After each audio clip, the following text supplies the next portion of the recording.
네, 오늘 강의의 주제는 옥시토신과 사회공헌 활동인데요.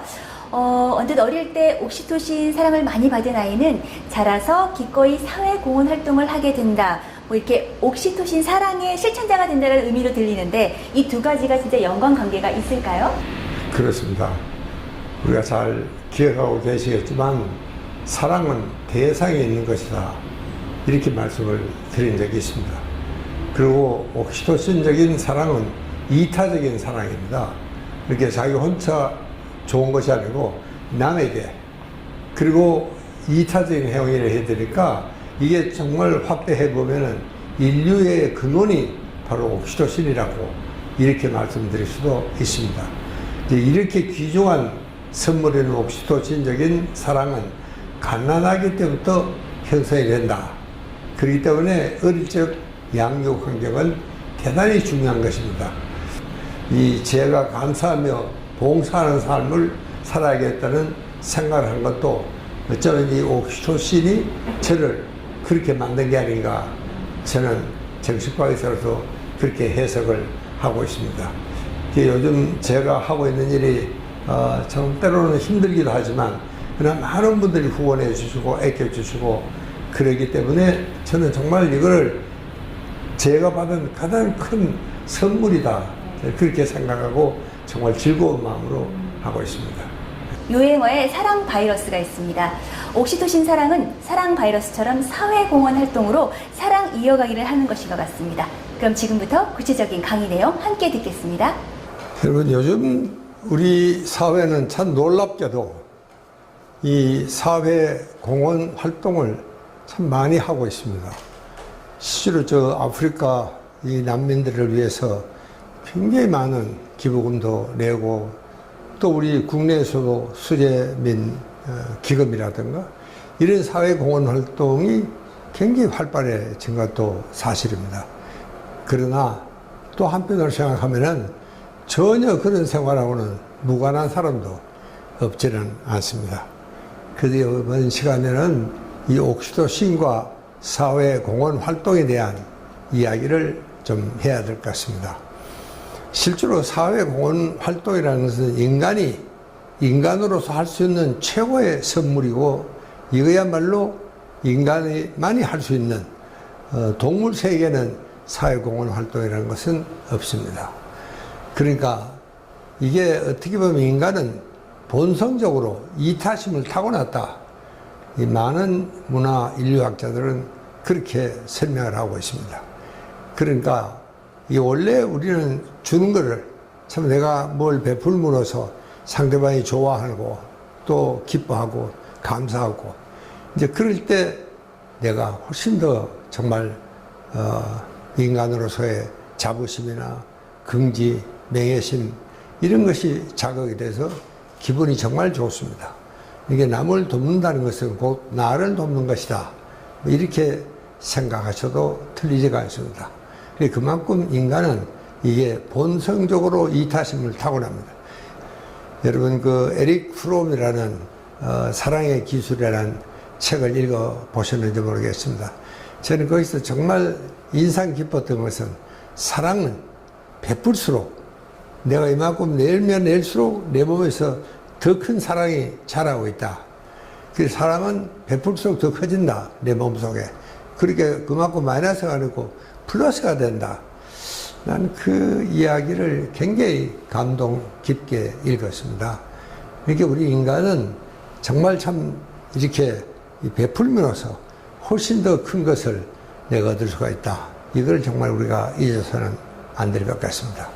여러분 이제 그런 사람이 되려면은 이제 어릴 적부터의 양육 환경이 저는 굉장히 중요하다고 생각합니다. 그러니까 아주 어릴 적부터라도 자라면서 그런 걸 보고 자랐다거나 그런 분위기가 그 가정에 정말 하나의 규범으로 이렇게 잡혀 있는 집에서 자란 아이들은 자연스럽게 그런 방향으로 마음이 움직여가는 겁니다. 여러분, 우리는 가끔 가다가 보면은 이 거지들이 정말 이래 깡통을 앞에 갖다 놓고 참 그 초라한 모습으로 오고 가는 사람들의 동정심을 바라고 있는데, 그러나 뭐 모른 척하고 그냥 지내가면은 그렇게 마음이 아픕니다. 왜 그러냐 하면은 그게 바로 이제 우리 심리적으로 우리가 동일시 현상이라 그러는데, 내가 가져오면은 그 사람이 얼마나 불쌍할까. 그래서 얼마나 놀랐겠어요. 그런 얼굴이 나하고 같이 동일시가 되면은 도저히 정말 짓을 우리가 할 수가 없는 이런 현상이 생깁니다. 우리 인간에게는요, 이 미라 누리오는 거울 신경이라는 것이 우리 전두엽에 있습니다. 그 말은 내가 남이 나로 인해서 즐거움을 느끼면은 나도 같이 즐거워지고, 그게 바로 이제 감정이입이고 우리는 공감이다. 그렇게 이야기를 합니다. 그러니까 참 인간은 이상하게도 이타적인 행위를 해서 그 사람이 좋아하면은 나도 그만큼 더 좋아하게 된다. 더 행복하고 더 사랑을 느끼는 이런 것이 우리 뇌 속에는 이미 그런 장치가 되어 있습니다. 이걸 우리가 잘 이해를 하셔야 된다. 그런 이야기입니다. 그러니까 인류의 근원은 역시 옥시토신이다. 그러니까 이 옥시토신이 넘치는 환경에서 자란 아이들은 이 사회 봉사라는 것이 참 자연스러운 일로 뭐 대단한 일을 한다는 의식도 없이 절로 된다. 뭐 그런 표현이 적절할는지 모르겠습니다.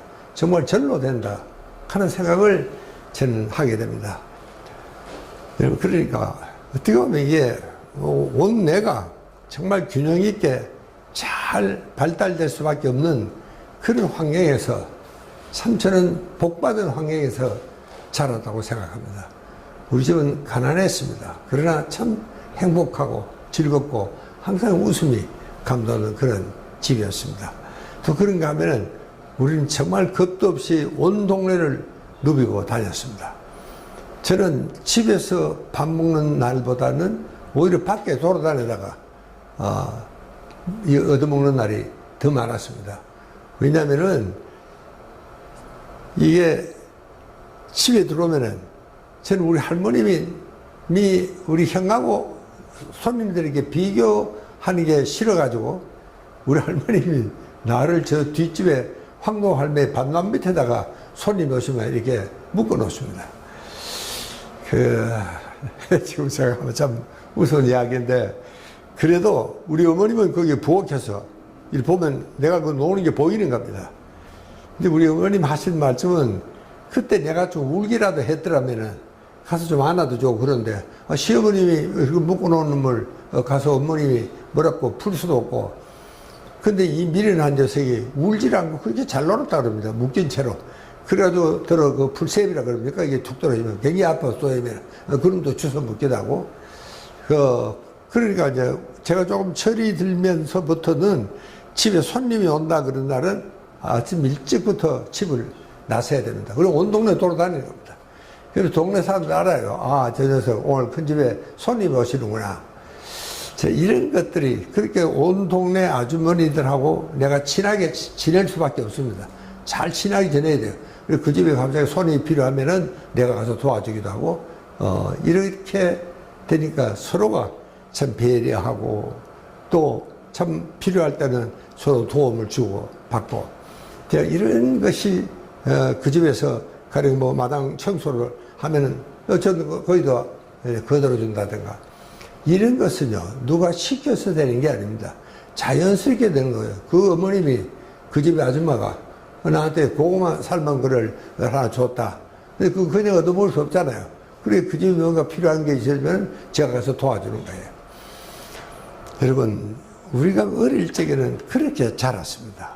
그러니까 정말 그 뒷산에 올라가서 참 우리 마을을 내려다보면서 거기서 정말 온갖 숨바꼭질도 하고 뛰어놀고 했던 그런 그 환경이, 그건 정말 참 우리 형한테는 그게 내보다 힘이 센 사람도 있죠.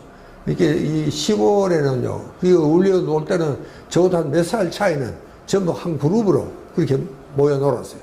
근데 그 중에는 키가 크고 힘도 센 사람이 있으면은 그게 좀 잘 미야 돼요. 그래야 안 얻어맞죠.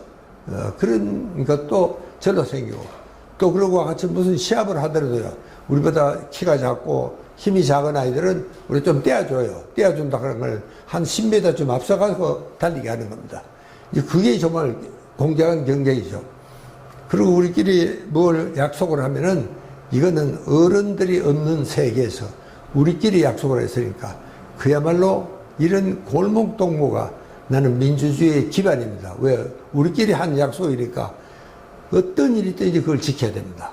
이제 이런 것들이 정말 참 리더십이 될 수도 있고, 또 서로 친절하고, 또 이 약한 아이는 돌봐주고, 또 힘센 형을 본도 보고 같이 따라다니고, 이렇게 저렇게 자랐던 것이 우리도 언젠가는 내가 참 이 동네를 위해서, 또 우리 사회를 위해서, 크게는 인류 복지를 위해서 뭔가를 해야 된다 하는 그런 사명감은 저는 굉장히 어릴 적부터 발달이 됐다. 저는 그렇게 진단합니다. 그래서 저는 뭐 학교 다닐 때 학생회 운동도 많이 하고, 회장도 하고, 그렇게 했던 것도 따지고 보면은 그런 환경에서 자랐기 때문에 절로 그런 인간상으로 발전을 했다. 저는 그렇게 진단을 하고 있습니다. 자, 여러분, 이런 이제 환경에서 자라면서 제 인생에서 사회 공헌 활동을 하는 결정적인 계기가 한번 크게 있었습니다. 그게 제가 40 조금 전에 미국에서 유학하고 돌아와서 그다음에 모교에 좀 있다가 이제 서울로 옮겨왔습니다.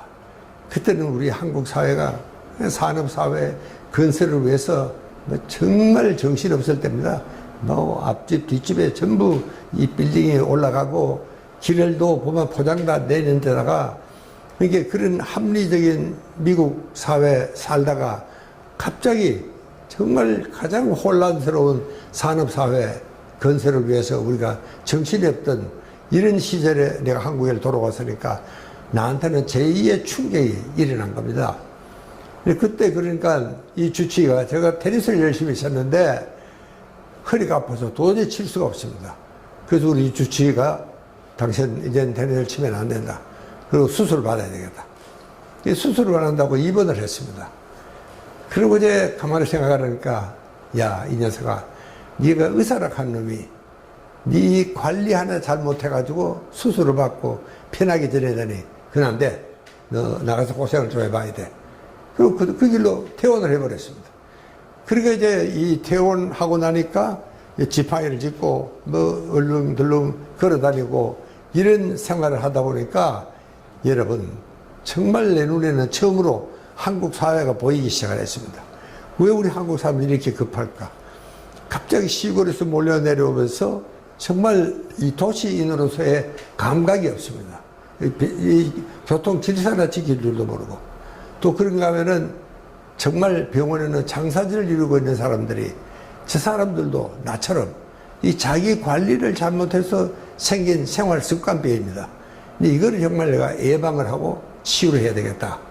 저는 그 두 가지 생각을 했습니다. 그때 내가 첫 번째 썼던 책이 그게 배짱으로 삽시다 하는 책을 사실은 그때 쓴 겁니다. 그게 지금까지도 아주 참 베스트셀러가 되어 있는 이유도 우리 한국 사람들이 너무나 이 도시 생활에 완전히 아직 익지를 못했습니다. 그래서 지금도 보면은 외국 사람들하고 비교하면은 우리를 그런 면에서 상당히 문화적인 이 성숙도에서 많은 취약점을 보이고 있는 것도 사실입니다. 그래서 그때부터 제가 이제 생각을 했던 것이, 이제 어떻게 되면은 내가 이런 이타적인 본성을 발휘할 수 있는 여러 시스템을 만들기 시작을 했습니다. 사회정신건강연구소, 자연의학연구원, 그리고 힐리안스 섬마을, 그리고 세로토닌 문화원, 이런 것들이 정말 참 힘든 작업이었습니다. 어느 하나가 쉽지가 않았습니다. 그러나 고맙게도 참 많은 분들이 함께 뜻을 같이해서 여기까지 올 수 있었던 것도 역시 저한테는 주머니 돈이 넉넉해서가 아니고 옥시토신이 풍부했기 때문에 이런 거를 할 수 있었지 않겠냐, 저는 그런 생각을 하고 있습니다. 이게요, 내가 이렇게 오래 살 줄 알았더라면 좀 더 준비를 잘해서 잘할 수도 있었을 텐데 저는 뭐 허급 직업입니다. 지금도 그 정말 이런 세로토닌 문화원 하나 운영하는 것도 이 마음대로 잘 되지가 않습니다. 어떨 때는 야 이게 내가 왜 이 일까지 해서 이 고생을 하나 하는 생각이 들 때도 있습니다. 그래도 이거는 정말 보람 있는 일이고 내가 이걸 하지 않으면 어떻게 무슨 일을 할 수가 있을까? 그게 제 양심이고 제 윤리고 제 생활의 철학이 그렇고 또 내 가치관이 바로 그런 인류 사회를 위해서 뭔가 봉사활동을 하자. 그게 아마 가장 저한테는 가치 있는 이런 활동이고 생활이 아니었나 이런 생각을 하고 있습니다.